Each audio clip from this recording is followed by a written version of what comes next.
Então, nessa seção, a gente vai, como está escrito aqui, a gente vai desenvolver maneiras ou formas de verificar se uma função é ou não analítica num ponto e depois, por extensão, numa certa região. Tá? Então, nessa seção, vamos desenvolver as condições que garantem a analiticidade de uma função complexa diferenciável. Né? E aí, quando a gente fizer isso, vocês vão ver que vão aparecer um conjunto de equações diferenciais parciais chamadas de equações de Cauchy-Riemann.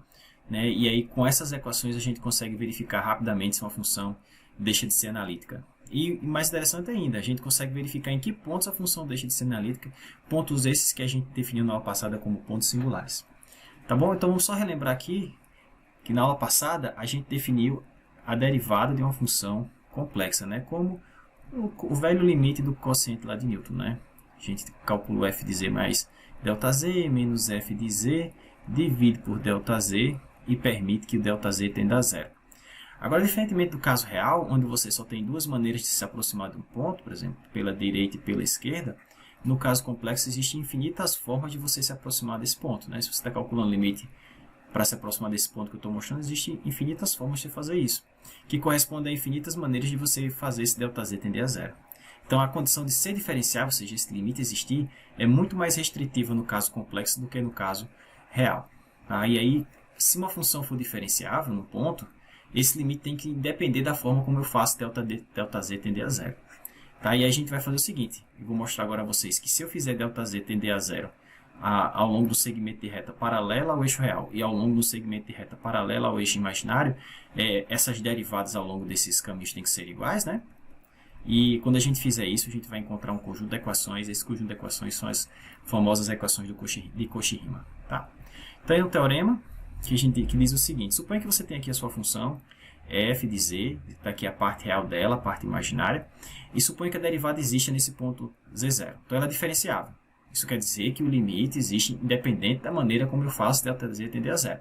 Então, se isso é verdade, as funções u e v têm que satisfazer simultaneamente esse par de equações aqui.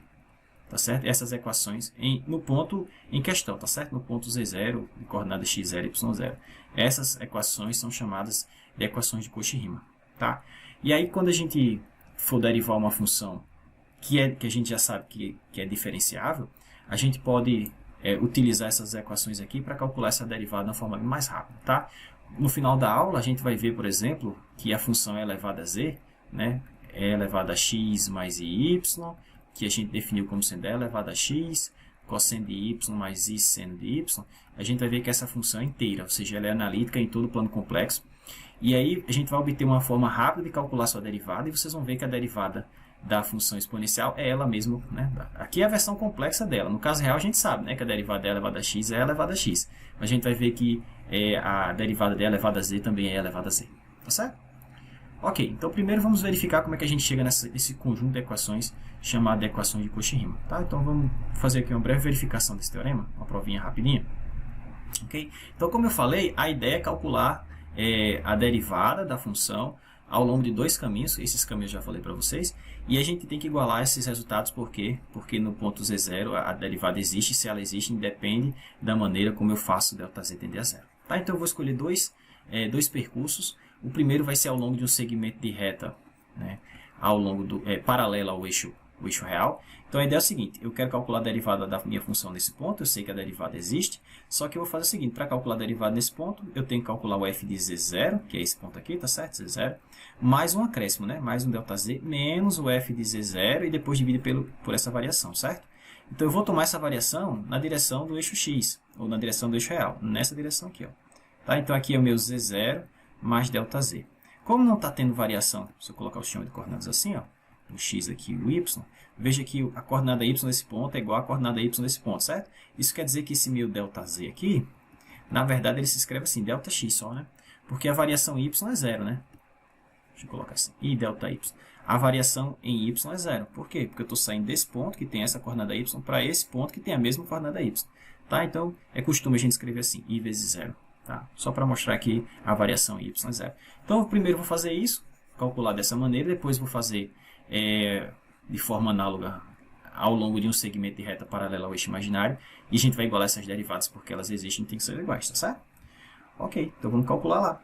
Então, eu sei que a derivada em z0 existe, e a gente define isso como sendo limite de f de z0 mais ΔZ, menos f de z0, dividido por ΔZ, quando ΔZ tende a zero. Na aula passada, a gente só calculou a derivada utilizando ou a definição ou as propriedades da derivada, tudo em termos da função f de z.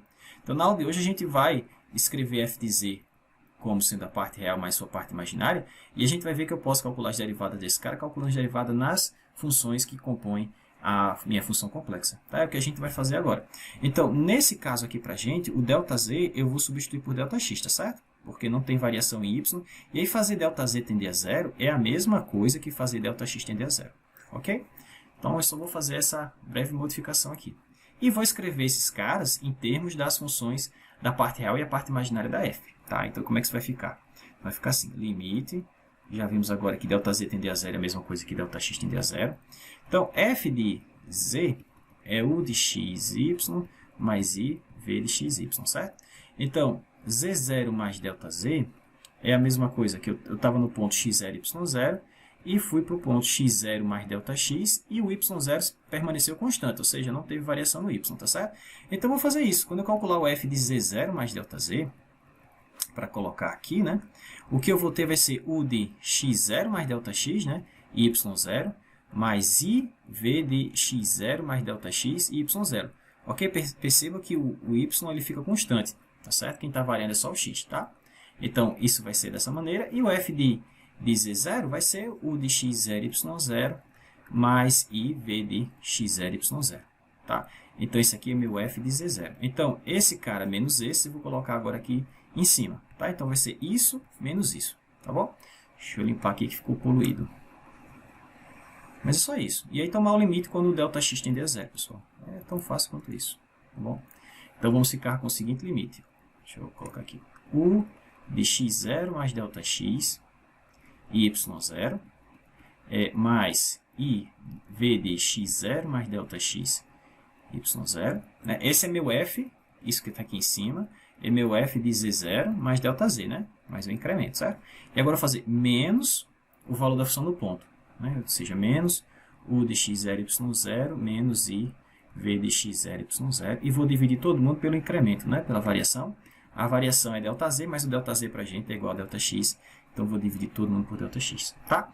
Então aqui eu vou agrupar dois limites, né? O limite que envolve u e o limite que envolve v, tá? Então, limite da soma da diferença é o limite, né? Diferença ou soma dos limites, então vou ficar limite de u de x0 mais ΔX, y0 menos u de x0, y0, certo? Estou agrupando esses dois carinhas, tudo isso dividido por ΔX, né?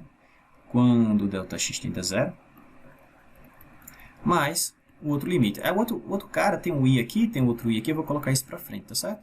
Então, i limite do que sobrou, que foi v de x0 mais ΔX, y0 menos v de x0, y0. Tudo isso dividido por ΔX, quando ΔX tende a zero. Ok? Ora, mas quando ΔX tende a zero, bom, esse limite que eu estou calculando desde o início existe, né? Esse limite existe. Por hipótese, né? A gente está assumindo que a função é diferenciável no ponto. Então, esse limite tem que existir, tá? Esse limite aqui, como é que a gente chama esse limite? É a derivada parcial de u em relação a x, né? U é uma função de duas variáveis, só existe variação aqui em x, então a gente chama isso de derivada parcial em relação a x, né? Então, moral da história, a derivada de f em z0 é igual a derivada parcial, vou escrever assim, derivada parcial de u em relação a x no ponto x0, y0, mais i, né? Isso aqui, por definição, é a derivada parcial de x, perdão, de v em relação a x no ponto dado. Então, como f é diferenciável, aquele limite, né, a derivada tem que dar isso aqui, certo? Isso se eu escolher aquele caminho, né, um segmento de reta paralelo ao eixo real. Agora, eu vou fazer a mesma coisa para um segmento de reta paralelo ao eixo imaginário, tá certo? Então, de forma análoga,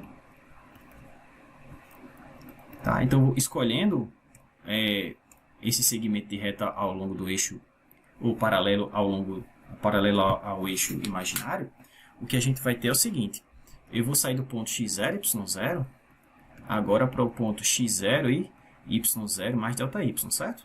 A variação é assim, ó. De novo, eu estou aqui no meu ponto z0, E aí eu saio para esse ponto aqui, ó, z0 mais ΔZ. Tá? A variação é só no y, não tem variação no x, tá bom? Ok, aí a gente calcula o mesmo limite que está aqui, tá? Então eu vou calcular esse cara. Então, Ctrl C aqui. Vou colocar aqui. Ctrl V. Deixa eu apagar essa parte aqui de baixo, que é o que eu coloquei já ali em cima, né? Então, esse limite vai ser igual a... A gente vai fazer algo dessa mesma maneira aqui. Só vou adaptar agora para a variação em relação ao eixo x, tá? Para não perder tempo, deixa eu fazer assim. Deixa eu apagar esse sinalzinho aqui. Pronto. Então, o que a gente vai ficar é com o limite dessa forma. Porém, o nosso ΔZ agora vai ser 0, que é a variação em x, né? Mais i ΔY, certo? A variação agora, o meu ΔZ agora vai se escrever dessa maneira. I que multiplica ΔY, tá? Então, aqui vai ser agora quando ΔY... E perceba que ΔZ tende a 0 quando ΔY tende a 0, certo? Então, onde tiver ΔZ, aqui eu vou trocar por I ΔY. Então, I ΔY. E aqui a variação é só no y. Então, o x0 continua. Então, ficou y0 mais ΔY.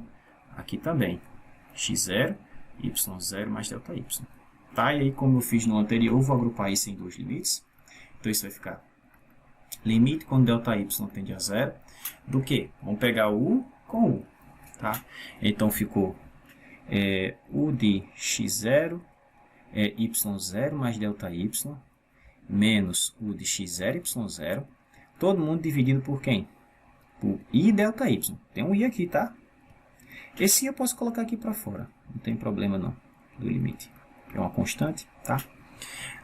Aí agora o outro termo, mais limite quando ΔY tende a 0. Aí agora vamos pegar os caras em V. Então, V de x0 mais x0 sozinho. Então, y0 mais ΔY menos V de x0, y0, certo? E aí todo mundo dividido por I ΔY.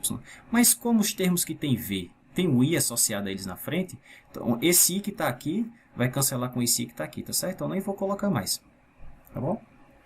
E aí, de novo, esses limites existem porque esse limite inicial que eu estou calculando existe. Então ficou assim, ó, a derivada da função em z0 vai ser igual a 1 sobre I, que é o que está aqui. 1 sobre I é a mesma coisa que menos I, né? 1 sobre I multiplica por I em cima, por I embaixo. Em cima ficou I vezes I é menos 1, que é o quadrado, né? Então fica menos I, tá? Vou colocar ele para cima. E esse limite aqui é o que a gente chama de derivada parcial da função U em relação a y, né? No ponto x0, y0. Mas veja que esse termo aqui não tem mais o I, né? Mas a gente chama isso aqui de quê? Derivada parcial da minha função V em relação a y no ponto x0, y0. Tá? Então, como a função é diferenciável, esse limite existe, e nesse caso, deu isso aqui. Ora, mas como ela é diferenciável no ponto, os limites, a derivada no ponto, independe como eu faço ΔZ tender a 0, né? Isso quer dizer o seguinte, que esse resultado tem que ser o mesmo que esse resultado aqui. Tá certo? Então, a gente vai fazer o quê? Vou igualar esses caras. Tá? Então, eu vou igualar a parte real desse com a parte real do outro, a parte imaginária desse com a parte imaginária do outro. Então, moral da história, esse cara que eu copiei aqui, vou colocar aqui para baixo. Então, vou colocar assim, logo. Vocês não viram copiando, mas vou colocar aqui, ó, pronto, Ctrl C, Ctrl V. Então, logo, esse cara tem que ser igual a esse carinha que está aqui em cima, ou seja, menos I o y no ponto x0, y0, mais VY no ponto x0, y0. Tá? Então, como é que iguala dois números complexos? Isso aqui é um número, né? Que eu calculei a função no ponto, só é um número, tá certo? Como é que eu igualo dois números complexos? Parte real com a parte real, parte imaginária com a parte imaginária, né? Então, a parte real desse cara é o x, tem que ser igual a VY, né? Não vou colocar não, mas é no ponto x0, y0, tá certo? E, por fim, a parte imaginária desse cara aqui, que é Vx, né? Então, o Vx tem que ser igual a menos o y. Tá? Então, essas são as famosas equações de Cauchy-Riemann. Então, se uma função é diferenciável, essas equações têm que ser satisfeitas, tá certo? Logo, se você calculou essas coisas e elas não forem iguais, pelo menos uma delas não for iguais, a função não é diferenciável no ponto. Porque se fosse, esse par de equações teriam que ser satisfeitas simultaneamente. Tranquilo? Então, como eu falei, igualando as partes reais e imaginárias, a gente chega nesse conjunto de equações que são chamadas equações de Cauchy-Riemann. Tá? Então, veja, aqui a gente fez isso para uma função diferenciável no ponto. Se uma função é diferenciável no ponto z0, então essas equações têm que ser válidas z0. Se a minha função é diferenciável para todo z em um certo domínio D, então essas equações têm que ser satisfeitas em todo o domínio D. Tá? E aí, quando isso acontece, a função é analítica, né? Porque, veja, se a função tem derivada em todos os pontos de um certo domínio, pega um ponto lá do domínio, nesse domínio D. Então, se ela tem derivada aqui e tem derivada em todos os pontos dentro do domínio, digamos que isso aqui seja meu domínio D. Vou colocar assim. Aqui é meu domínio D. E a função tem derivada em todos os pontos dentro do domínio. Se ela tem derivada em todos os pontos dentro do domínio, em particular, ela é diferenciável nesse ponto que está dentro do domínio, né? E, em particular, ela é derivada em todos os pontos que eu estou mostrando aqui, que está dentro dessa vizinhança, tá certo? Desse ponto aqui.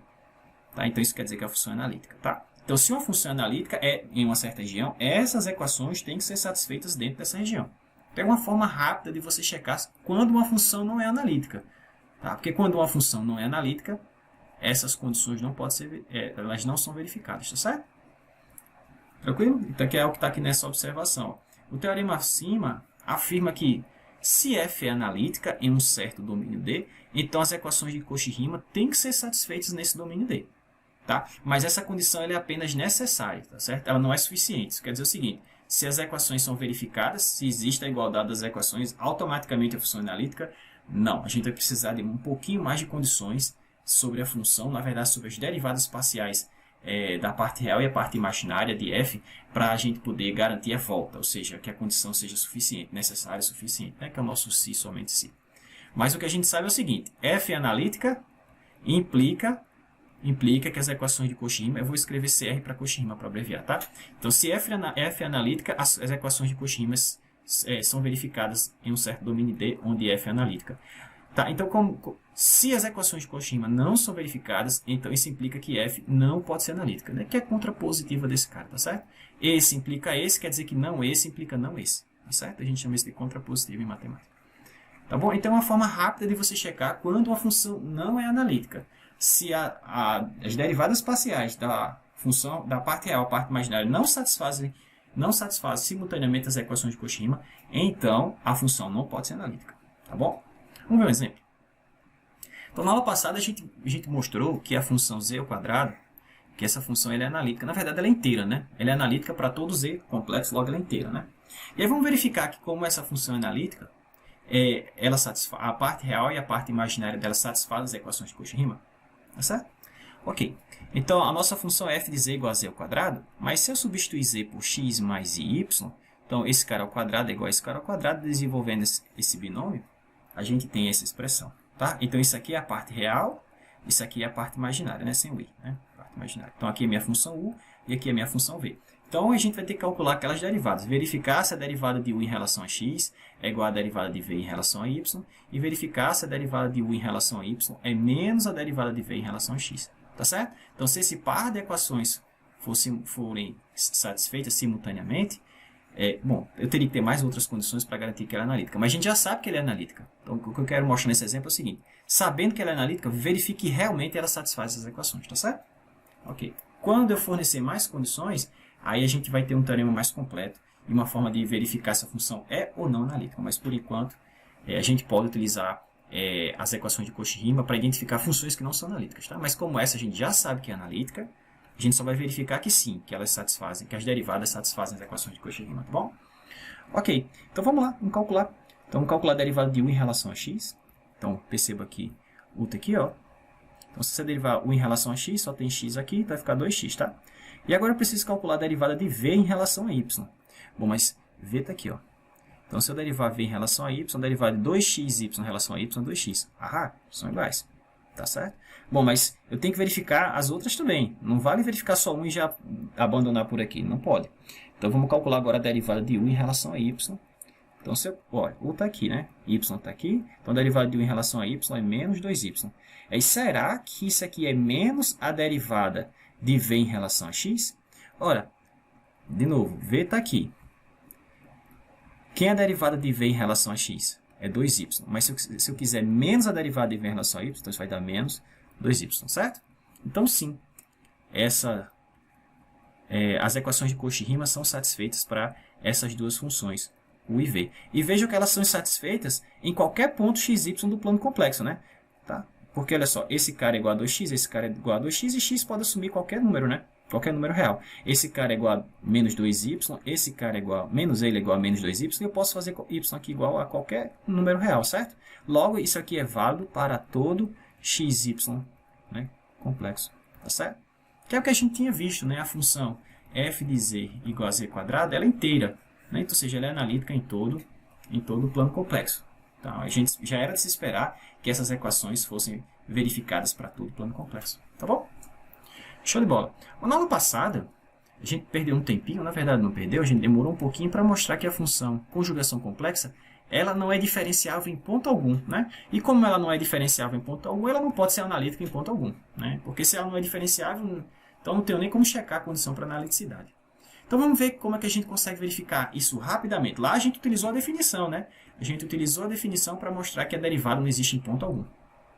Aqui, eu vou fazer o seguinte, eu vou mostrar que as equações de Cauchy-Riemann para a função módulo conjugada de z não é satisfeita em ponto algum. Então, como as condições de Cauchy-Riemann não vão ser satisfeitas para essa função em ponto algum, então ela não tem como ser analítica em ponto algum. Tá certo? Então, é uma ferramenta interessante, as equações de Cauchy-Riemann, para mostrar quando a função não é analítica. Calculou as derivadas, deram diferente? Já era. Não é analítica não. Tá bom? Então, nesse caso, a minha função f de z, que é a função conjugação complexa, ela toma o número x mais y e retorna o seu conjugado, né? Que é x menos y, certo? Então, aqui x é a parte real da função e menos y é a parte imaginária. Então, esse aqui é o meu u e menos y é o meu v, tá? Que é o que está escrito aqui embaixo. Então, vamos verificar se as equações de Cauchy-Riemann são satisfeitas? Vocês vão ver que não, e em canto nenhum. Bom, aqui é só calcular mesmo, né? Então, eu vou calcular a derivada de u em relação a x. Então, se eu derivar esse cara em relação a x, dá 1. E aí, eu vou calcular a derivada de v em relação a y. Mas se eu calcular a derivada desse cara em relação a y, deu menos 1. E esses caras são diferentes. E não tem como esse cara ser igual a esse em ponto algum, não é verdade? Bom, calculo as outras só mesmo. Aqui já bastaria para mostrar que ela não é analítica. Mas vamos calcular as outras derivadas. Então, a derivada de u em relação a y. U não tem y, certo? 0. E a derivada de v em relação a x. U não tem x. Então, isso é 0 também. Tá? Mas aqui tudo bem. Essa é menos essa. Mas como essa daqui não foi satisfeita, e não tem como isso aqui ser satisfeito em ponto algum no plano complexo, né?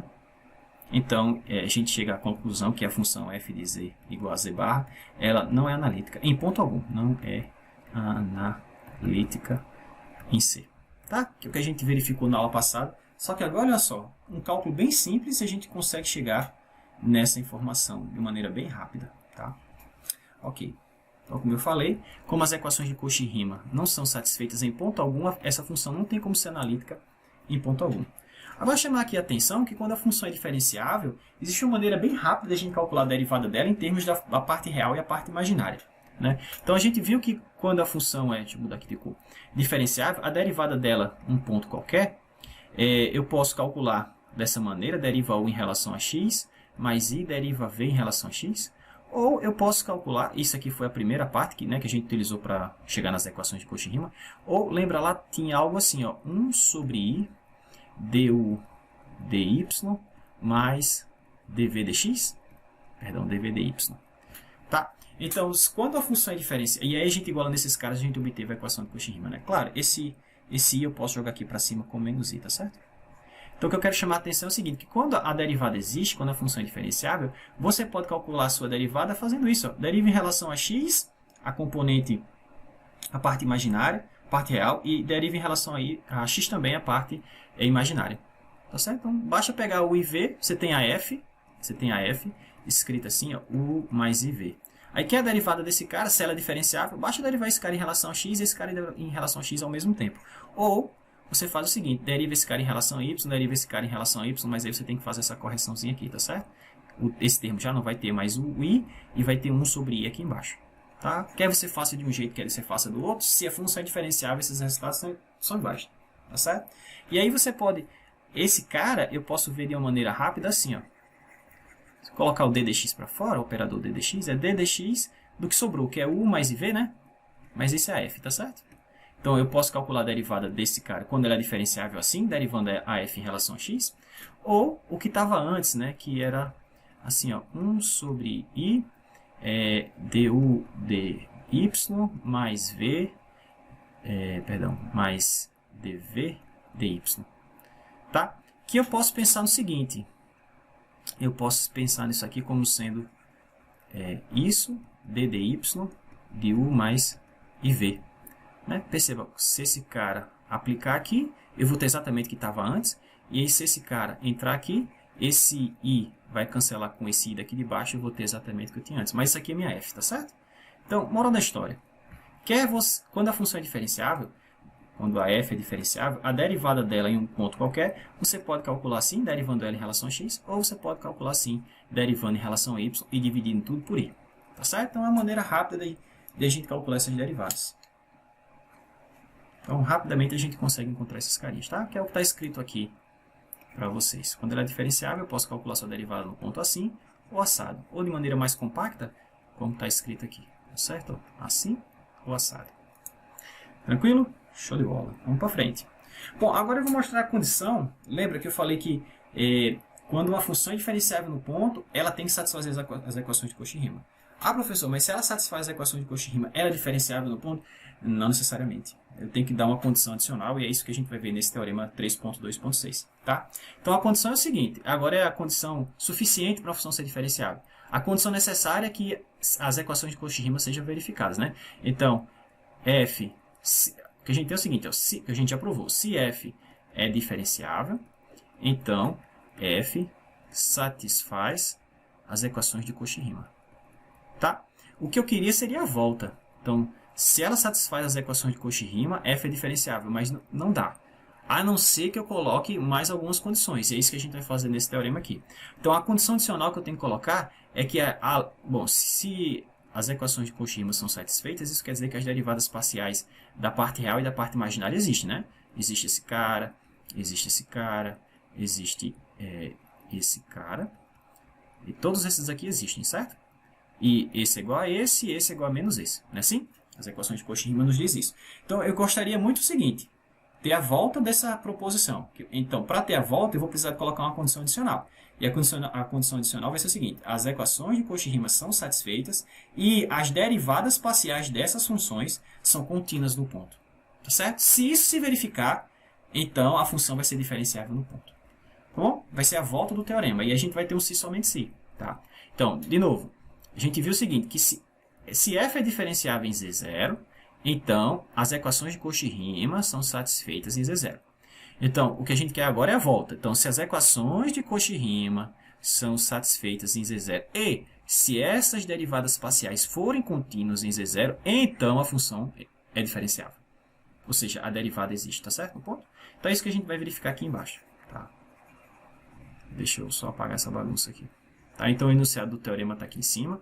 Então, suponha que f se escreve dessa maneira, né? Está aqui a parte real e a parte imaginária. Então, suponha que ela esteja definida em uma certa vizinhança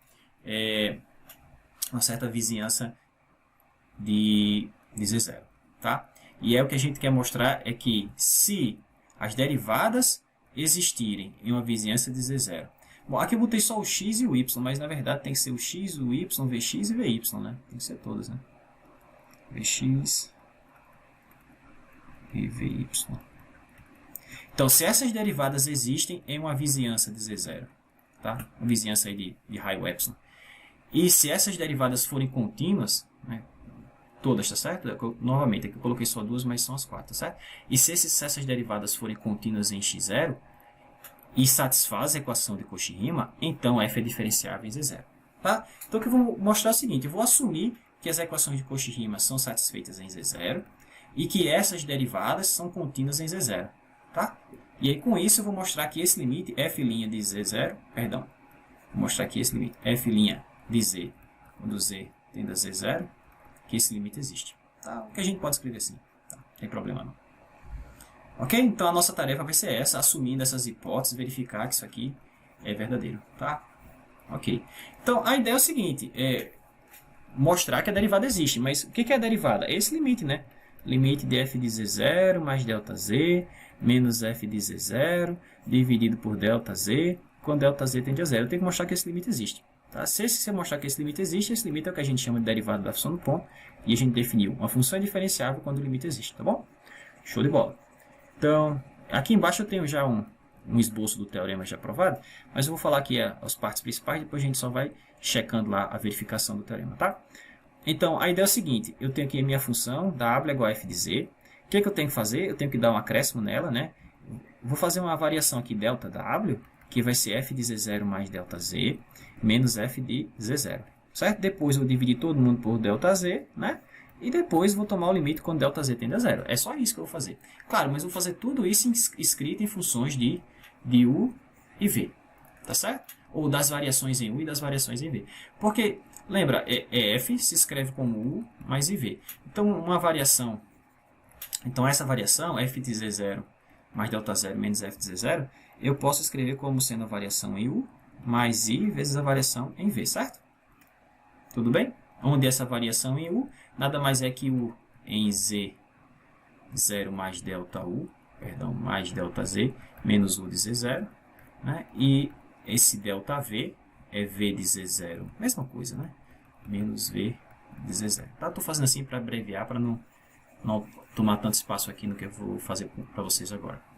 Tranquilo? Então eu vou calcular essa variação, dividir todo mundo por delta z e mandar delta z para zero. Tá? E quando fizer isso, eu quero mostrar que esse limite existe. Se esse limite existir, esse limite a gente chama de derivada, a função diferenciável no ponto. Tá bom? Então vamos por partes. Então, a ideia é o seguinte, de novo, tem um ponto z0 aqui, e aí eu vou pegar uma vizinhança de z0. Tá? A vizinhança de z0. E aí eu estou dizendo que essa vizinhança tem raio epsilon. Tá? Aí o que eu vou fazer? Eu vou dar um incremento, eu vou sair de z0 para um outro ponto, por exemplo, deixa eu colocar assim, z0 está aqui. Eu vou sair de z0 para, sei lá, z0 mais delta z aqui, tá? Então esse ponto aqui é z0 mais delta z, que está dentro da vizinhança. Tá certo? Então, esse delta z, que é essa variação aqui, como esse ponto está dentro dessa vizinhança aqui, lilás, esse delta z em módulo, delta z, tem que ser menor que esse raio epsilon aqui, né? Desse disco, porque senão ele vai estar aqui fora, tá certo? Então, a primeira condição é essa que eu estou colocando aqui, tá? Então, eu tenho essa vizinhança, a vizinhança é dada, e aí suponha que eu tome o delta z, tal que em valor absoluto ele é menor que epsilon, porque senão eu saio da vizinhança, eu quero ficar dentro da vizinhança, tá certo? Tudo bem. E aí, vamos lá, vou calcular aqui, vou escrever a variação da função. A variação da função, como eu já falei para vocês, se escreve dessa maneira, variação em u mais i a variação em v. A variação de u se escreve assim como eu já comentei, né? É u no ponto z0 mais delta z, que é o que está escrito aqui embaixo, menos u no ponto z0, que é o que está escrito aqui embaixo. Tá certo? Para não perder muito tempo, eu já deixei algumas coisas prontas. E a mesma coisa para o ΔV. Ora, mas eu estou assumindo lá em cima que as derivadas parciais de u em relação a x, de u em relação a y, é a mesma coisa para o v, tá certo? Existem e são contínuas no ponto x0 e y0. Tá? Quando as derivadas parciais existem e são contínuas, isso quer dizer que a função em si é diferenciável, né? Vocês devem ter visto isso em funções de várias variáveis. Quando a função u tem derivadas parciais contínuas, o x e o y, isso quer dizer que a diferencial dela existe. E a diferencial, por definição, é isso aqui, né? Tá? E a gente usa isso aqui para aproximar a variação da função. Lembra quando vocês estudam aproximação linear? Eu aproximo a variação da função pela diferencial, né? Então, se eu substituir esse cara por isso aqui, claro, trocando dx por ΔX e dy por ΔY, eu tenho uma aproximação, né? Então, esse cara, o meu delta u, é aproximadamente o x ΔX mais o y ΔY. Claro que tem um erro associado. Então, para eu poder colocar o sinal de igual, né, para eu deixar assim, ó, igual, esse cara igual a esse, eu tenho que adicionar o erro, o erro cometido nessa aproximação. Então, eu vou dizer que esse erro é assim, ó, ele é ε1 ΔX mais ε2 ΔY. Tá certo? Esse é o erro cometido por aproximar esse cara pelo que a gente... Isso aqui é chamado a equação do plano tangente, né? Pelo plano tangente. Tá certo? De forma que quando ΔX e ΔY tendem a zero, ε1 e ε2 tendem a zero, né? O erro tende a zero à medida que eu vou me aproximar do ponto. Quanto mais próximo do ponto, menor o erro. Então, esse erro tem que tender a zero quando eu estiver sobre o ponto. Tá certo? Então, isso me permite escrever aquela variação ΔU assim, ó. Perdão, vou mostrar lá embaixo, né? Então, isso me permite escrever a minha variação ΔU assim. Tá. Então, é a derivada parcial da função no ponto x0 e y0 vezes a variação em x, derivada parcial da função em relação a y vezes a variação em y, mais esse erro acometido pela aproximação. Tá? Então, como eu adicionei o erro, então aqui é a igualdade, tá certo? Não fica só aproximadamente igual, não. E, pelo mesmo motivo, bom, lembrando que epsilon e epsilon 2 vão a zero quando ΔX e ΔY tendem a zero. E quando esses caras tendem a zero, eu estou exatamente sobre o ponto, então eu não tenho uma aproximação, eu sei o valor da função do ponto, tá? Então, de forma análoga, a gente tem a mesma expressão para ΔV. Então, o que eu vou fazer agora? Eu vou só substituir lá em cima estava assim, ó, ΔW, né, que é a variação da função, é igual a ΔU mais I ΔV. Tá? Eu só vou substituir essas informações, essa que está lá em cima, nessa expressão, depois vou dividir todo mundo por ΔZ, e depois vou fazer ΔZ tender a zero e esperar que isso me dê alguma coisa interessante. Tá? Só isso. Ok. É o que está escrito aqui. Ó. Tá? Então, a minha variação em W se escreve assim. Essa primeira parte aqui é a variação em U, essa aqui é a variação em V. Tá? E até então a gente não utilizou as equações de Cauchy-Riemann, né? Vou utilizar agora. Tá certo? Não tinha feito uso disso. Então, vamos fazer agora. Vamos utilizar as equações de Cauchy-Riemann para simplificar essa expressão que está aqui em cima. Tá certo? Como? Vou fazer o seguinte. Onde tiver o Y, eu vou trocar por menos Vx, né? Porque isso aqui vem da equação de Cauchy-Riemann, as equações. E onde tiver Vy, eu vou trocar por o x. Tá certo? A ideia é escrever tudo em relação apenas à parte real. Mas eu poderia fazer tudo em relação à parte imaginária. Não importa. Tá certo? É uma escolha. Então, o que eu quero dizer é o seguinte. Ó, esse termo aqui que tem... não, deixa eu ver. Ele fica, né? O que eu vou fazer é o seguinte. Não, vou deixar tudo em relação a derivada em relação a x. Então, ele some. Então, esse cara aqui, eu vou substituir por esse cara aqui. Tá certo? Então, aqui vai ter uma derivada de v em relação a x, né? Vai ter essa derivada. E esse termo aqui, ele vai ser substituído por esse termo aqui. Tá certo? Só isso. Então, fazendo essa substituição, a gente vai ficar com isso aqui, ó. Tá certo? Por que tem um menos aqui, professor? Justamente pelo fato de que, na equação de Cauchy-Riemann, o y é menos Vx, tá certo? Lá em cima, ó, eu tenho o y e vou trocar agora por menos Vx, tá bom?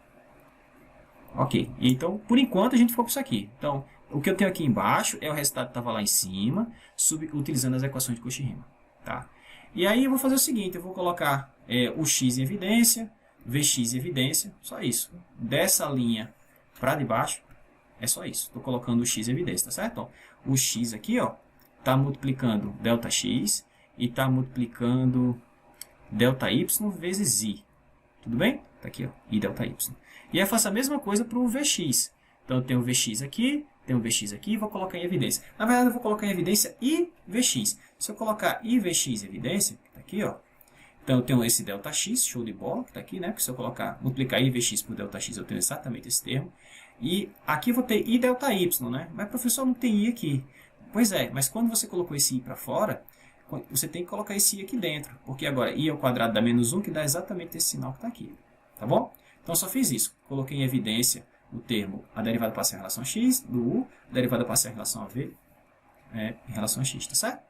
Pronto, mas esse termo aqui, ó, e esse termo aqui se repetem, né? Isso aqui é meu ΔZ, pessoal. Então, eu posso simplificar um pouquinho mais isso e reescrever como esse cara aqui, ó, tem um ΔZ, e esse cara aqui, ó, tem um ΔZ, posso agrupar todo mundo. Então, ficou aqui, ó, tá? Vezes ΔZ. E a outra parte, ó, eu só agrupei quem tinha ΔX com ΔX, que eram esses dois termos, quem tinha ΔY com ΔY, que eram esses dois termos. Ok? Volto aqui para cima para ver que isso é isso mesmo. Então, olha só. Tá aqui, tá aqui. Ou um pouquinho antes, né? Ó, os termos aqui, o erro com ΔX, ó. ε1 ΔX, ε3 ΔX vezes I, tá certo? E a mesma coisa, ó. ε2 ΔY e ε4 ΔY, tá certo? Que são os erros acometidos quando a gente faz essa aproximação. Então, moral da história, por enquanto, o meu ΔW está se escrevendo dessa maneira. O que é que eu quero fazer agora? Eu vou dividir todo mundo por ΔZ e depois fazer ΔZ tender a zero. Se, nesse limite, isso aqui der alguma coisa, der um número complexo, então a derivada existe. Né? E se a derivada existe, a função é diferenciável, que é o que a gente quer mostrar. Então, o que é que eu vou fazer agora? Dividir todo mundo por ΔZ, dividir todo mundo por ΔZ. Mas quando eu dividir por ΔZ, esse ΔZ cancela esse cara, né? Aí eu vou ficar só com essa parte aqui, certo? Bom, aí esse cara vai ter ele sobre ΔZ e ele sobre ΔZ. Tá? O que é que eu vou mostrar aqui na linha de baixo é o seguinte. Bom, isso aqui é uma constante, certo? A derivada no ponto é constante, a derivada no ponto é constante, o limite da constante é ele mesmo. Então aqui a gente está salvo. Então, para que, quando eu tomar o limite com ΔZ tender a zero, essa expressão como toda dê um número, eu tenho que garantir que isso aqui vá a zero, tá, pessoal? Então, como é que eu garanto que esse cara vai a zero? Né? Porque, e se isso acontecer, isso aqui é exatamente a derivada, não é? Então, é isso que a gente quer chegar. Então, eu quero mostrar que esse cara aqui vai a zero quando ΔZ tende a zero. Então, como é que eu faço isso? Lembra, quando ΔZ tende a zero, isso implica simultaneamente que tanto ΔX como ΔY tende a zero, não é verdade? Eu sei que quando ΔX tende a zero, esses errinhos aqui tendem a zero. Quando ΔX e o ΔY simultaneamente tendem a zero, isso acontece. Tá? Só que eu tenho que esse cara tende a zero, mas esse cara tende a zero, esse cara tende a zero, esse cara tende a zero, esse cara tende a zero. Então tá uma bagunça aqui, né? Tá certo? Isso tende a zero, mas isso é indeterminado, né? Isso tende a zero, mas isso é indeterminado, né? Não, pessoal. Esse cara é limitado. Eu vou mostrar para vocês que isso aqui é limitado, isso é sempre menor ou igual a 1. Que isso aqui é limitado, ou seja, que isso aqui é sempre menor ou igual a 1. Então, uma coisa que vai a zero vezes uma coisa que é limitada, vocês já viram esse tipo de teorema, né? Esse tipo de limite, isso vai para zero, né? Vocês devem ter visto lá em cálculo 1, se você tem f é uma função que vai a zero e g de x é uma função limitada, então esse limite quando x tende a certo x0 vai para zero. Tá? Claro, se essa função vai a zero em x0. Tá certo? Então é o mesmo argumento aqui. Então tudo que eu tenho que mostrar agora é que esse carinha aqui, esses carinhas aqui são limitados. Mas isso é de cara, pessoal. Porque olha só, o que é ΔX? É a parte real ΔZ. Né? ΔZ se escreve como ΔX mais I ΔY. Né? Mais I ΔY. E a gente sabe que a parte real, em valor absoluto, a parte real é sempre menor que o módulo do cara. Né? E a mesma coisa serve para a parte imaginária, é sempre menor que o módulo do cara. A gente já viu isso no início do curso, né? As propriedades lá do módulo, né? Então, se eu dividir esse cara por ΔZ, isso aqui vai ficar 1, né? Se eu dividir esse cara por ΔZ, isso aqui vai ficar 1, tá certo? Então, esse carinha aqui tem tamanho no máximo 1. É limitado por 1, né? Esse aqui é sempre menor ou igual a 1, esse cara é sempre menor ou igual a 1. Como esse cara vai a zero, esse cara vai a zero, esse produto vai a zero no final das contas, tá certo? Então, se eu tomar o limite nessa expressão, quando ΔZ tende a zero, isso aqui tudo zero, sobra só esse número. Ah, mas esse número é exatamente esse quociente aqui, né? E o limite desse quociente é o que a gente chama de derivada da função do ponto. Então, moral da história, a derivada da função do ponto vai ser igual a esse número. Como isso existe, é um número complexo, a função é diferenciável no ponto. Tá certo? Então, o que eu coloquei aqui, ó, de novo, ó, vale essa propriedade, né?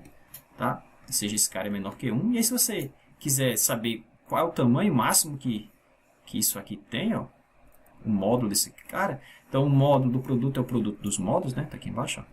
Então, o módulo desse produto é o produto dos módulos, né?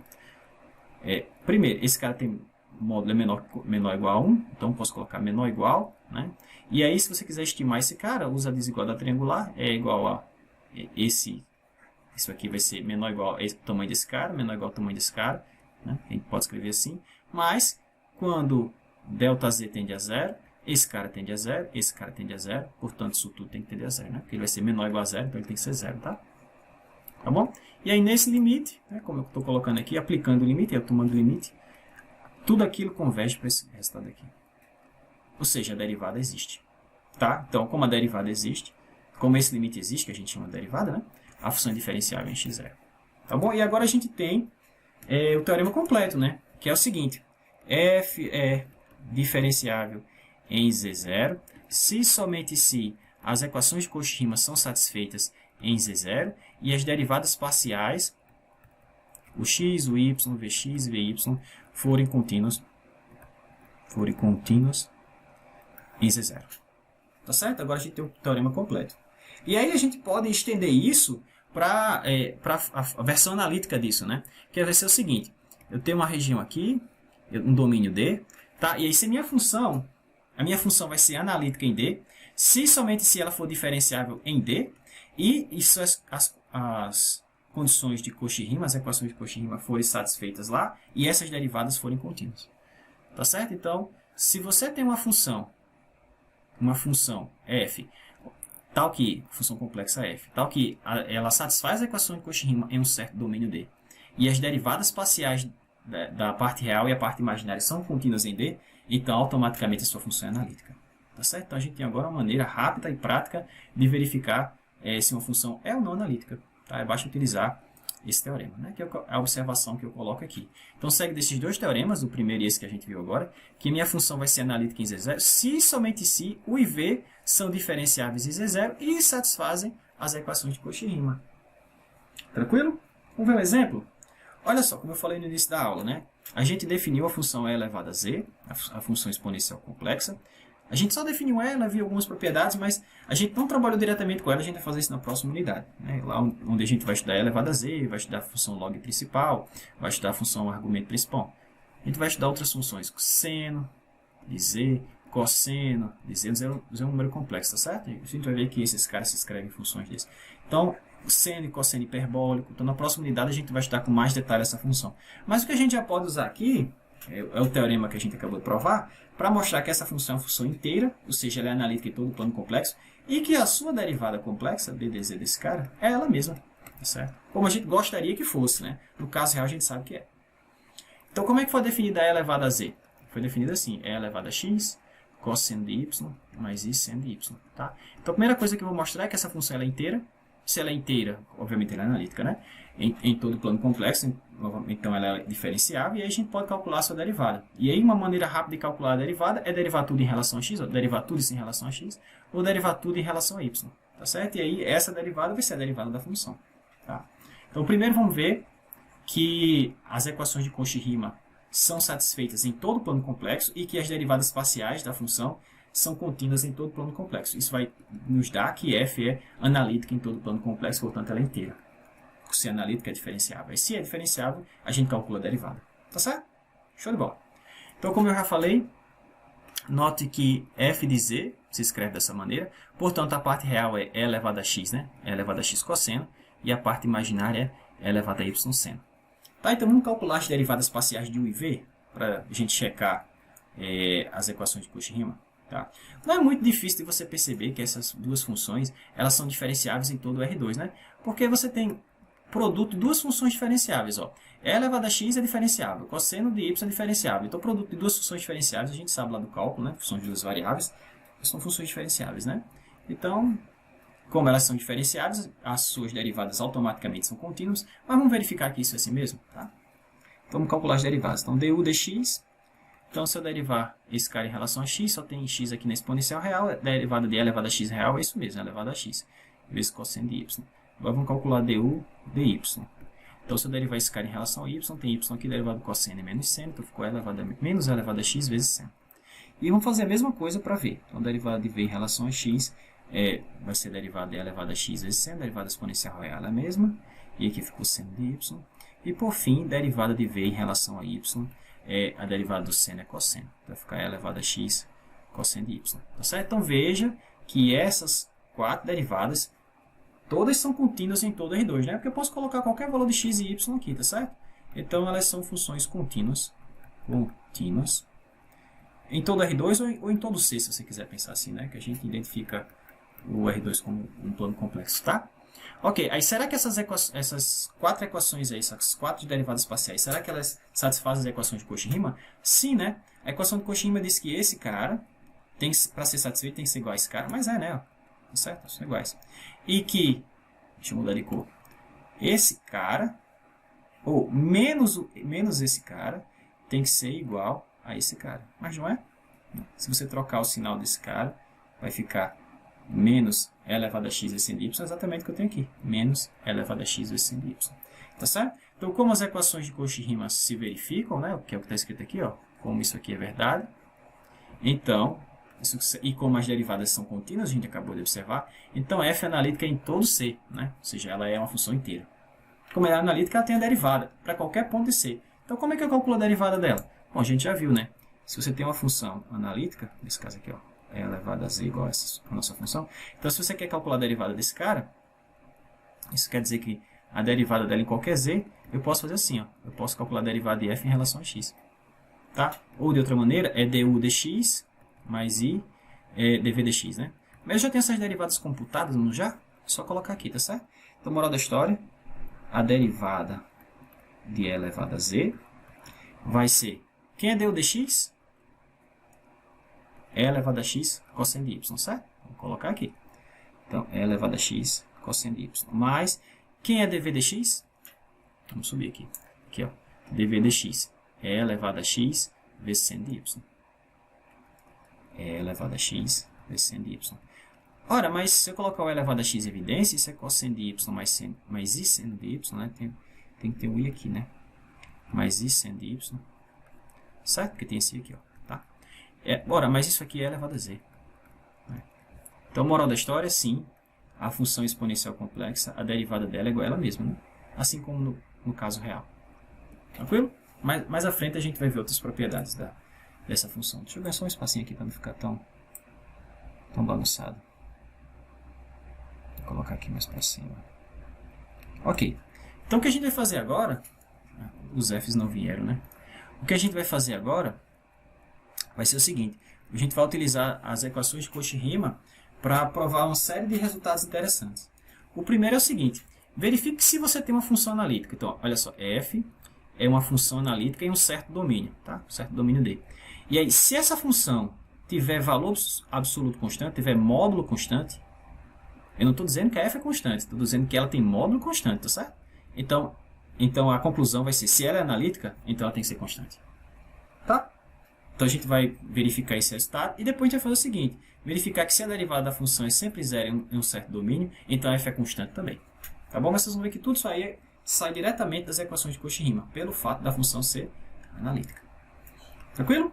Então vamos lá. O que eu estou assumindo? Eu estou assumindo que o valor absoluto da minha função é um certo número c. Certo? C é um número real. É uma constante. Então, se eu levar os dois lados aqui ao quadrado, para não precisar ficar trabalhando com raiz quadrada, a gente tem o seguinte. O que é o valor absoluto de C? De F, perdão. É o valor absoluto de U mais IV, né? Mas se eu levar ao quadrado aqui, isso é U ao quadrado mais V ao quadrado, certo? Então, a gente fica com o seguinte. O valor absoluto de F de Z ao quadrado é U ao quadrado mais V ao quadrado, mas a gente está assumindo que isso é uma constante C. Então, isso aqui é igual a C ao quadrado, certo? Então, vou colocar assim de forma mais organizada. Então, C ao quadrado, que é o valor absoluto de F ao quadrado, é igual a U ao quadrado mais V ao quadrado. Ok? E a gente está assumindo isso aqui. Show! O que eu vou fazer agora? Eu vou derivar essa expressão em relação a U e depois em relação a U, não. Vou derivar essa expressão em relação a X e depois em relação a Y, tá certo? E aí ver o que vai dar. E vai usar a equação de Cauchy-Riemann e ver o que vai dar. Tá bom? Então, se eu derivar essas expressões, vamos derivar isso aqui primeiro em relação a X. Então, a derivada de U ao quadrado vai ser, caiu 2, né? Então 2U vezes UX, a mesma coisa para o outro lá, 2V Vx. E a derivada de C ao quadrado não é 2C, viu pessoal? É zero, porque C é uma constante, tá? Ok. Eu faço a mesma coisa para o Y, tá? Então vai ficar du, quer dizer, du não, 2 vezes U vezes V vezes UY mais 2 vezes V vezes VY, tá certo? Derivando em relação a Y. Eu posso cancelar esse 2 aqui, tá? E aí a gente fica com esse conjuntinho de equações, ó. Ux mais Vx igual a zero. E embaixo a gente fica aqui Uy mais Vy igual a zero. Certo? Bom, até então eu só usei o fato de que essas funções são diferenciáveis, né? Que ela é analítica. E agora eu vou usar o fato de que, como ela é analítica, ela satisfaz as equações de Cauchy-Riemann. Tá? Então agora eu vou entrar com as equações de Cauchy-Riemann aqui para tentar concluir alguma coisa. Tá certo? Ok, então eu vou fazer o seguinte, eu vou substituir onde tiver deixa eu ver aqui, onde tiver Vx por menos o y, então tem Vx aqui, tá? Então eu vou usar essa relação. E onde tiver Vy, eu vou substituir por x. Então Vy tem aqui, ó. Tá? A ideia é deixar tudo em função das derivadas de u. Eu poderia ter escolhido deixar tudo em funções das derivadas de v, mas eu quero deixar tudo em funções das derivadas de u. Tá certo? Então, como é que vão ficar escritas essas equações? Então, vão ficar assim. Deixa eu colocar assim, talvez para começar a ver o pedacinho dela lá em cima. Então, vamos ficar com o seguinte. Então, vou mexer primeiro nessa, utilizando essa substituição. Então, vamos ficar com ux mais v. Então, aqui eu tenho vx, né? Vou trocar por menos o y. Então, vai ficar o menos aqui na frente. Então, menos v, o y igual a zero, tá? A de baixo, deixa eu ver se eu consigo descer um pouquinho. Pronto. Vou ficar o seguinte. O y, e aí Vy é o x, tá? Então, mais Vux igual a zero. Ok? Então, tudo que eu fiz daqui de cima para aqui para baixo, vou utilizar as equações de Cauchy-Riemann para deixar tudo em função de u e de suas derivadas. Estão vendo aqui, ó? Eu poderia ter deixado tudo escrito em função de v. Né? Se a gente fizer, vai encontrar um resultado análogo do que eu vou fazer agora. Então, o que é que eu vou fazer? Eu vou elevar esse cara ao quadrado, eu vou elevar esse cara ao quadrado e somar tudo. Então, olha só, o que é que eu vou fazer agora? Elevar tudo isso aqui ao quadrado, tá? Eleva esse termo ao quadrado, eleva esse termo ao quadrado, somos 2, tá bom? E aí, se eu fizer isso, vamos ficar com o seguinte. Quadrado primeiro, né? Menos 2 vezes o primeiro pelo segundo, mais quadrado do segundo igual a zero. E a mesma coisa por debaixo, tá certo?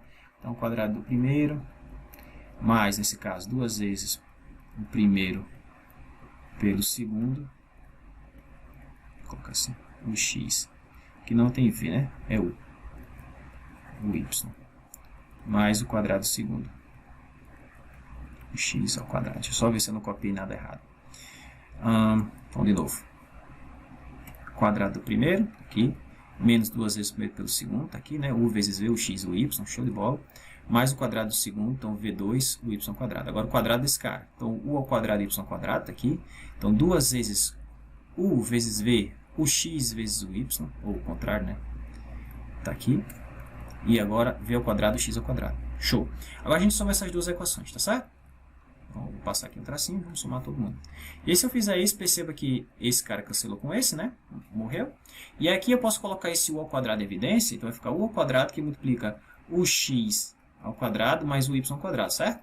Mas isso aqui é a mesma coisa. Eu posso colocar o v ao quadrado em evidência. Então, o v ao quadrado fica o x ao quadrado mais o y ao quadrado, isso igual a zero, né? E se eu colocar u ao quadrado em evidência, perdão, se eu colocar esse termo em evidência, que está repetido aqui, eu vou ficar com o seguinte, u ao quadrado mais v ao quadrado, que multiplica o x ao quadrado mais o y ao quadrado igual a zero. Ora, mas, vamos lá para cima. U ao quadrado mais v ao quadrado é uma constante, diferente de zero, certo? C é diferente de zero, está aqui, ó, C é maior que zero, tá? Então, o que eu tenho é o seguinte, essa equação aqui em cima está me dizendo que eu tenho o seguinte, C ao quadrado, que multiplica o x ao quadrado mais o y ao quadrado igual a zero. Como esse cara não é zero, isso aqui tem que ser zero, certo? Então, moral da história, eu chego que o x ao quadrado mais o y ao quadrado tem que ser zero, certo? Ora, mas como é que a soma de duas coisas positivas ou não negativas dá zero? Isso só acontece se esse cara e esse cara forem simultaneamente zero. Então, moral da história, logo, somos levados a concluir, deixa eu colocar aqui em preto, somos levados a concluir que o x é igual ao y, que é igual a zero. Tá? Então, a derivada da função em relação a x e a derivada da função em relação a y, da função u, tem que ser zero. Pessoal, se eu repetir o mesmo processo, só que em vez de substituir vx por menos o y, substituir onde tiver o y por menos vx, né? Só jogar esse menos para lá de cá. E se eu substituir onde tiver o x por vy, nessas equações aqui, eu vou ter, assim como eu tive aqui embaixo, eu vou ter duas equações que só envolvem v e suas derivadas, né? Vx e Vy, certo? E aí, se eu fizer a mesma coisa que eu fiz aqui, de forma análoga, levar ao quadrado, somar tudo, colocar em evidência os carinhos que eu posso, vai aparecer um C ao quadrado, e eu vou chegando na equação igualzinha a essa, só que trocando U por V. Tá? Então, de forma análoga, a gente chega à seguinte condição. De forma análoga,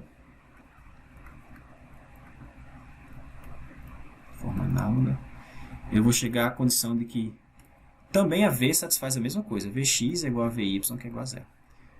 Mas o que você está me dizendo?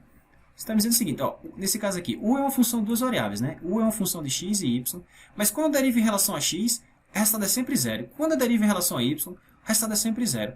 Ah, pessoal, se a derivada dessas funções é sempre zero, tanto em relação a x quanto em relação a y, e como o nosso domínio D é conexo, né? O que é um domínio? Domínio, lembra, é um conjunto aberto e conexo. Conexo quer dizer o seguinte, dá dois pontos aqui, eu consigo um segmento de reta inteiramente contido dentro desse conjunto que liga esses dois pontos.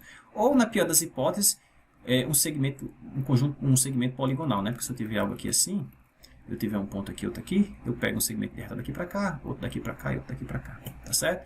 Então, um conjunto com essas características é dito um domínio, né? Um conjunto conexo e aberto. Então, como o conjunto ele é conexo, essas condições implicam simultaneamente que U não depende de x nem de y e V não depende de x nem de y. Portanto, esses caras são constantes. Então, U é uma certa constante, né? Chama C1, é um certo número real. E V é uma outra constante que eu vou chamar C2. Ora, mas a minha função f se escreve como U mais IV. Ou seja, é uma constante mais I vezes outra constante. Isso quer dizer que, no final das contas, a minha função é uma constante complexa C. Tá? Então, moral da história. Se a minha função é analítica numa certa região e em valor absoluto, o valor absoluto da função é sempre uma constante, então a função em si é uma constante. Ela tem que ser. Tá? Foi isso que a gente acabou de verificar agora. Tá certo? Um outro resultado interessante, esse talvez a gente veja mais no cálculo, é o seguinte, né? A versão da função de uma variável é o seguinte, para uma função de uma variável a gente tem o seguinte, se a derivada da função é sempre zero em um intervalo, em um certo intervalo, Então isso implica que f é uma constante, não é assim? Tá? Então a gente vai ver a versão disso aqui para a função complexa, quer dizer o seguinte: se a sua função é analítica, e se a derivada da função em um certo domínio, né? Analítica é um certo domínio D, e se a derivada em D for sempre zero, então essa sua função ela tem que ser constante, tá certo? Então f é constante, C é um número complexo. Tá bom? Então a gente vai fazer isso de novo utilizando as equações de Cauchy-Riemann de uma maneira bem fácil, bem rápida, tá? Tranquilo. Agora é importante que esse domínio, pessoal, que esse conjunto seja um domínio, ou seja, que ele seja aberto e simplesmente conexo, né? Ou conexo, na verdade. Dado dois pontos aqui, eu consigo um segmento de reta ou uma poligonal que liga esses dois pontos, tá? Depois eu explico porquê, mostrando para vocês um caso lá de uma função de uma variável. Por que isso tem que ser assim, tá?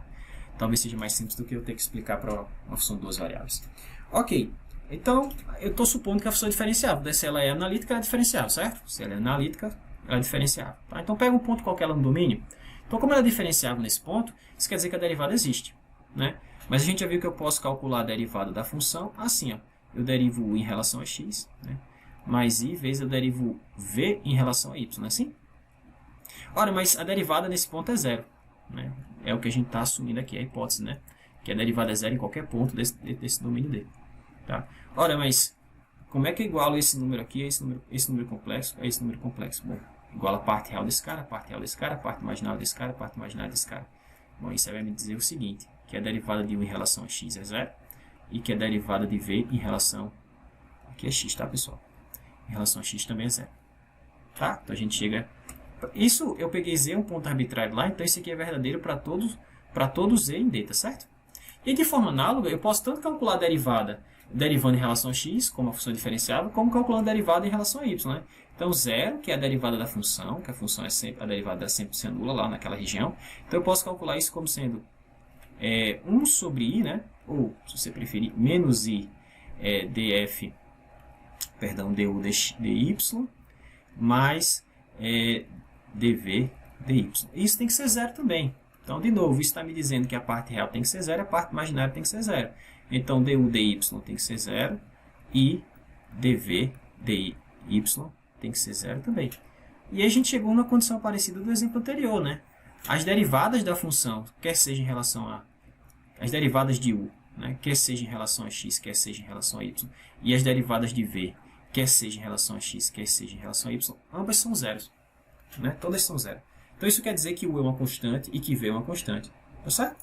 Que é a conclusão que a gente tem aqui embaixo.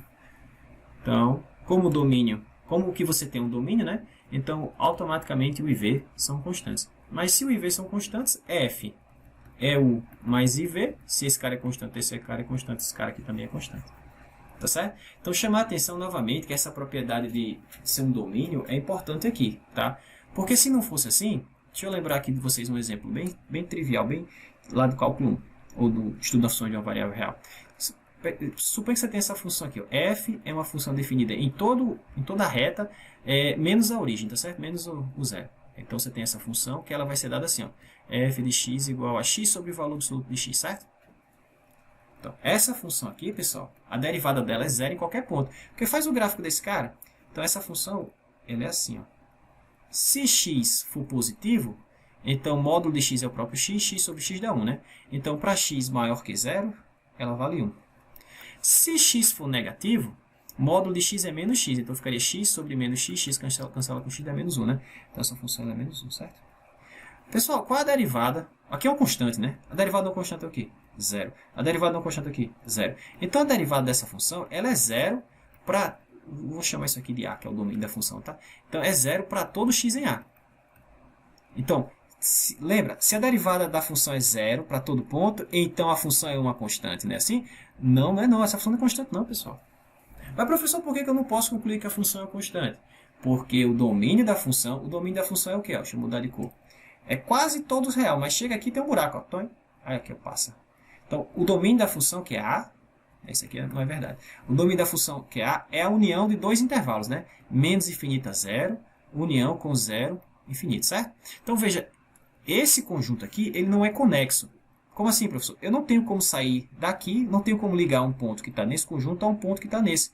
Porque se eu for tentar sair desse conjunto para esse, eu vou ter que passar pela origem, pelo zero. E a origem não pertence ao conjunto, certo? De novo, se eu precisar ligar esse ponto a esse ponto, eu não tenho como fazer isso dentro do conjunto, porque em algum momento eu vou passar pela origem.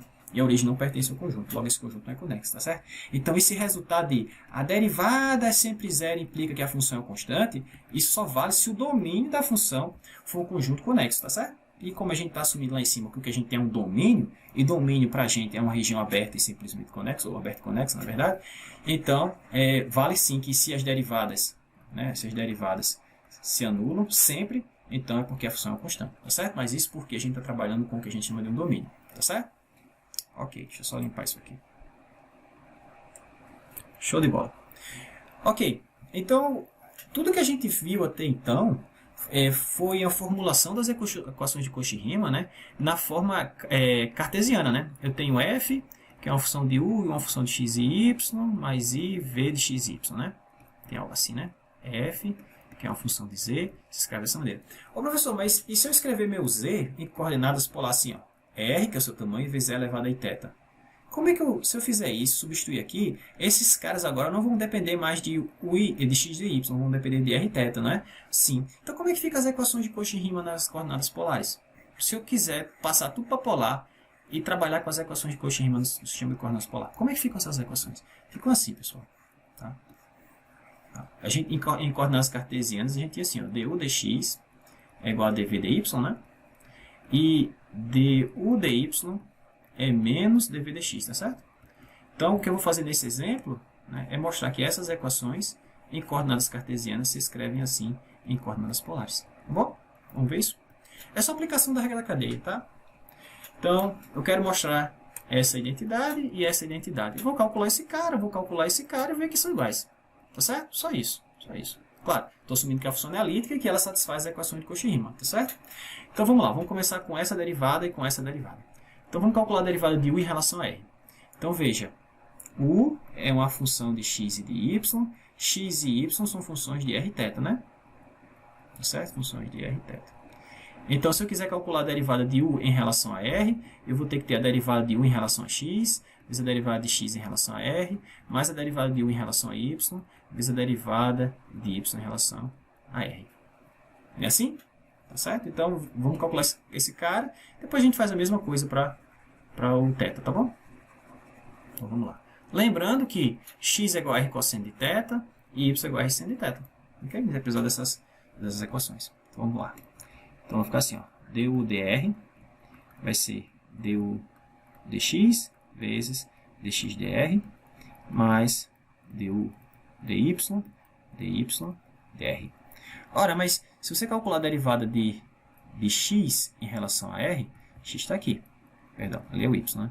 X está aqui. Deixa eu só devolver aqui o que tinha aqui, que eu apaguei sem querer. Então, qual a derivada de x em relação a r? Mata o r, né? Fica só cosseno, certo? Então, aqui é cosseno de θ. De forma análoga, a derivada de y em relação a r é só o seno, certo?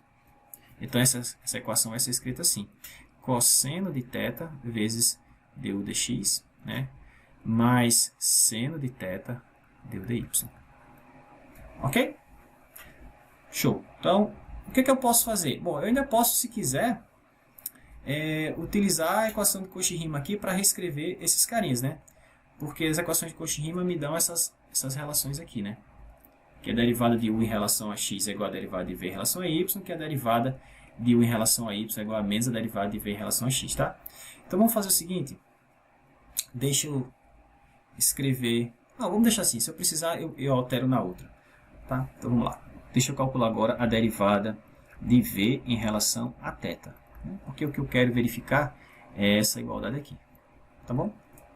Então, se eu for calcular a derivada de v em relação a θ, é a mesma coisa. É dv dx vezes dx dθ mais dv dy dθ. Tá? No final, eu uso as equações de Cauchy-Riemann aqui para converter as derivadas de v para as derivadas em u para poder comparar esses caras. Tá? No final, a gente faz isso. Ok. De novo, olha só. O que é x? X é r cosseno, né? Então, a derivada de x em relação a θ, a derivada do cosseno é menos seno, vai ficar menos r seno de θ, tá? Então, menos r seno de θ é dx, dv dx, né? dv dx, que é esse carinha aqui, ó. Tá? E aí, de forma análoga, dy dθ Tá aqui, ó. Y tá aqui, dy, dθ, vai ficar r cosseno, certo? Então, mais r cosseno de θ, dv, dy. Pronto. Agora, vou fazer o seguinte, vou fazer o seguinte, o próximo passo vai ser, eu vou passar esse r dividindo para lá, porque tem r comum aqui, né? E aqui, vou colocar esse r em evidência e passo dividindo para cá. E vou usar as equações de Cauchy-Riemann, tá certo? Então, simplificando com as equações de Cauchy-Riemann, o que a gente vai ter? Então, eu vou simplificar esse cara aqui, tá? Até deixei aqui das equações de Cauchy-Riemann, mas deixa eu fazer aqui embaixo. Então, vamos ficar com o seguinte. Então, 1 sobre r dv dθ, tá? Eu estou passando esse r e esse r para o outro lado. Então, ficamos com o seguinte, menos seno de θ dv dx. Mas eu sei o seguinte, pessoal. De novo, du dx é igual a dv dy. E du dy é igual a menos dv dx, certo? Aqui eu tenho menos dv dx.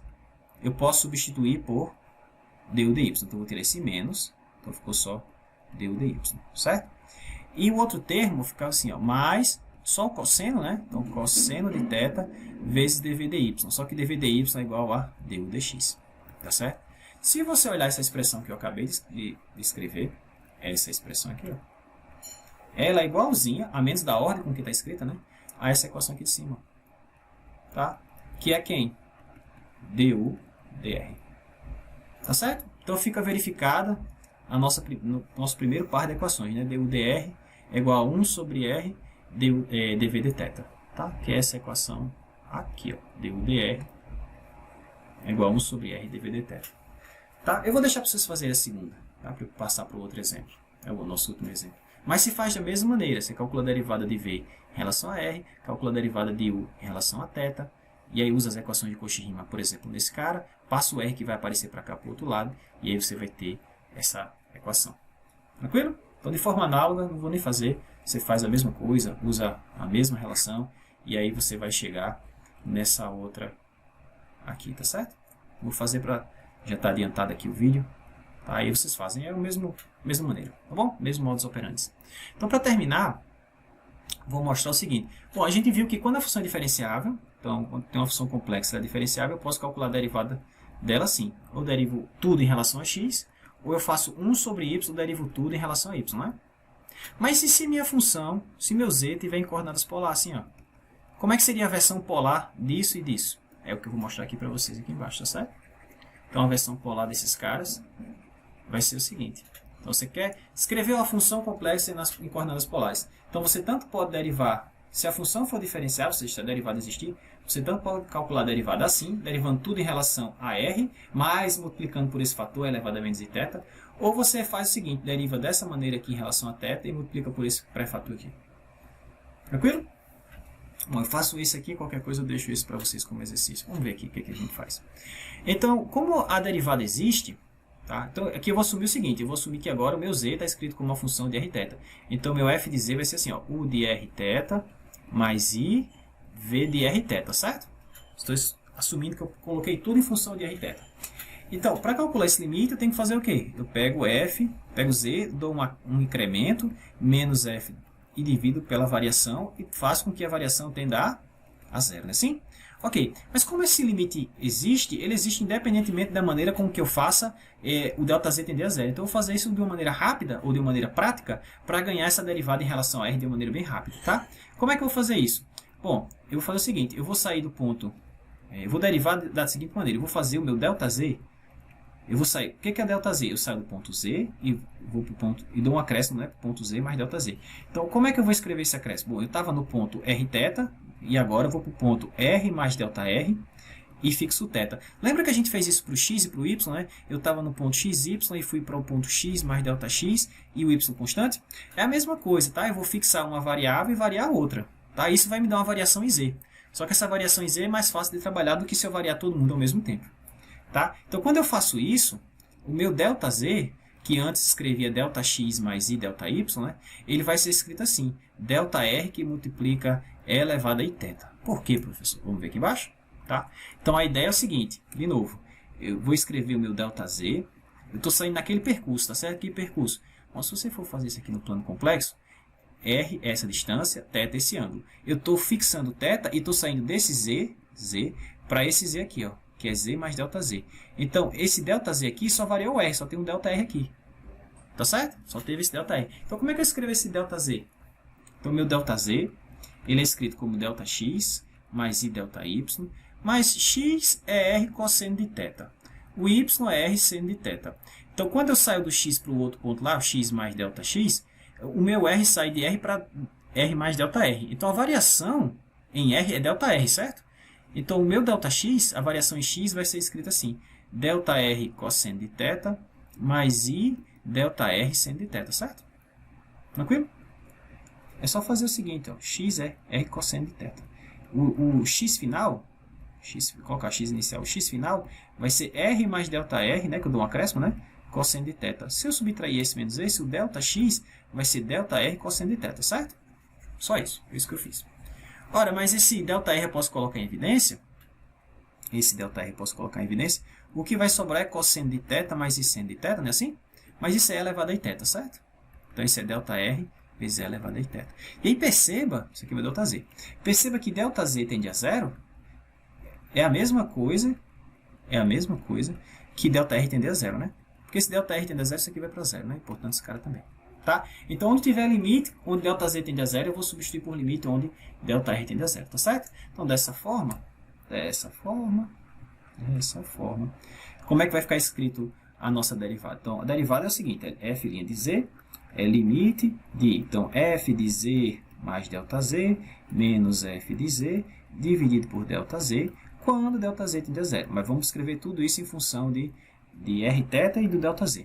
ΔR. Então, isso vai ficar limite quando a gente já viu que ΔZ tende a zero é a mesma coisa que ΔR tende a zero, certo? Então, o ΔZ vai virar ΔR vezes E elevado a θ, né? A gente já viu lá em cima. E o f de R mais ΔZ vai ficar o seguinte. Vai ficar U de R mais ΔR, e o θ é fixo, né? Mais IV de R mais ΔR, e o θ é fixo. Né? Isso é o f de Z mais ΔZ. E o f de Z é só o de R e θ mais V de R θ. Então, quando eu fizer esse cara menos esse, eu já vou colocar direto aqui da seguinte maneira. Esse menos esse e esse menos esse. Tá certo? Então, vai ficar U de R mais ΔR e θ menos U de R θ. Tá? Então, esse limite. Mais I que multiplica limite quando ΔR tende a zero. Da outra parte, que é V de R mais ΔR θ menos V de R θ. Tá? Tudo isso dividido por ΔR vezes E elevado a θ. Pessoal, o limite é na variável ΔR. Então, esse E elevado a θ pode sair. Tá? Eu vou colocar ele aqui para fora, mas quando eu colocar aquele para fora, em vez de botar 1 sobre E elevado a θ, eu vou jogar ele para cima com E elevado a menos θ, tá certo? Nos dois termos. Então, vamos ficar com o seguinte, olha só. Então, f' de z ficou E elevado a menos θ, que multiplica o limite que sobrou. Então, o limite que sobrou vai ser esse aqui, ó. Né? É limite de U de R mais ΔR e θ menos U de R θ dividido por ΔR quando R tende a zero. Como é que a gente chama isso? A gente chama isso de derivada de U em relação a R. Tá? Mais I, que está aqui o I. Tá? E esse outro termo, de forma análoga, é a derivada de V em relação a R. Tá certo? Essa é a primeira expressão que eu tinha lá em cima. Vamos ver? Aqui, ó. Tá? Então, quando eu escrevo, como na minha função analítica eu escrevo em coordenadas polares, eu posso calcular a derivada dela, derivando tudo em relação a R dessa maneira e multiplicando por esse pré-fator. Tá? E aí, se a gente fizer a mesma coisa, só que agora se eu der só a variação em θ, com um pouco mais de trabalho, a gente chega nisso aqui. Então, eu vou fazer porque esse talvez vocês não conseguissem fazer a primeira vez. Primeira vista. Então, vamos lá. De forma análoga. E aí a gente termina o vídeo para não ficar muito extenso. Então, o que eu vou fazer? Agora, o incremento que eu vou dar é na variável θ. Eu vou sair de R para θ mais Δθ, certo? Ok. E como é que vai ficar o meu ΔZ? Como é que fica o meu ΔZ? De novo, o ΔZ ele é igual a Δx mais I ΔY. E aí, como é que fica o Δx? O Δx vai ser R cosseno de θ mais Δθ, né, que é o incremento que eu dei, menos R cosseno de θ. Tá certo? E a mesma coisa para o ΔY trocando seno por cosseno. E aí eu posso escrever, vou colocar aqui, então ΔY vai ficar R, colocar logo em evidência, seno de θ mais Δθ menos seno de θ. Tá? Essa é a variação em θ para o ΔY. Então o meu ΔZ vai ficar escrito o seguinte, deixa eu colocar o R em evidência, então ficou R que multiplica cosseno de θ mais Δθ menos cosseno de θ, né, mais, vou colocar assim, I, né, porque é ΔX mais I ΔY, né? Então está aqui o I do ΔY, e eu vou substituir esse resultado aqui. Tá? Então ficou seno de θ mais Δθ menos seno de θ. Show? Show. O que eu posso fazer mais? Eu vou agrupar esse cara e esse, e vou agrupar esse cara e esse, tá certo? Então vai ficar R que multiplica cosseno de θ mais Δθ mais I seno de θ mais Δθ. Tá? Peraí, deixa eu ajeitar aqui. Tinha um cosseno aqui. Isso. Mais I, perdão, menos a outra parte, que é quem? É cosseno de θ mais I seno de θ. Certo? I seno de θ, eu coloquei o menos para fora. Ora, mas isso aqui é o que a gente escreve como E elevado a I θ, né? De forma análoga, isso aqui é E elevado a I θ mais Δθ, certo? Então vamos fazer isso que fica bem simplesinho. Fica bem compacto o ΔZ dessa forma, tá? Então assim, deixa eu trocar aqui de cor.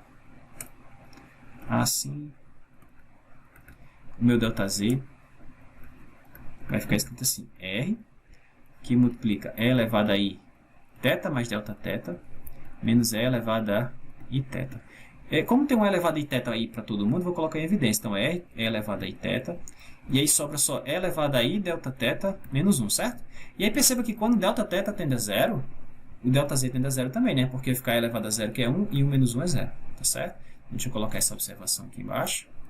ΔZ tende a 0, ΔZ tende a 0, quando o Δθ tende a 0, tá? E aí o que eu vou fazer? Esse mesmo limite aqui, pessoal, ó. Deixa eu aparecer aqui para mim. Esse mesmo limite aqui, tá? Esse mesmo limite dividido pelo ΔZ, só que agora o ΔZ é adequado, tá? Então deixa eu só copiar isso aqui lá para baixo para não ter que copiar demais. Então vamos lá. Então vamos ficar com o seguinte. Então, esse limite aqui é que a gente vai tentar simplificar um pouquinho. Deixa eu colocar ele mais para cá. Pronto. Então esse cara vai ficar igual a... Vai ficar igual a...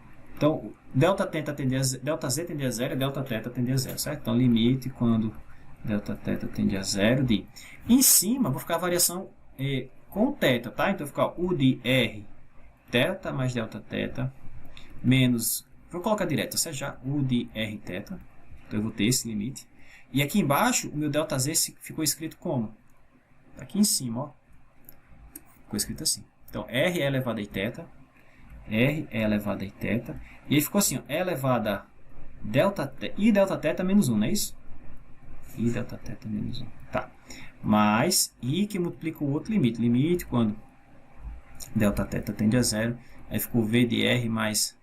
Bom, V de R e θ mais Δθ menos V de R θ. Tudo isso dividido por R vezes E elevado a I θ. E elevado a I Δθ menos 1. Ok? De novo, o limite é na variável Δθ. Nem é em R nem em θ.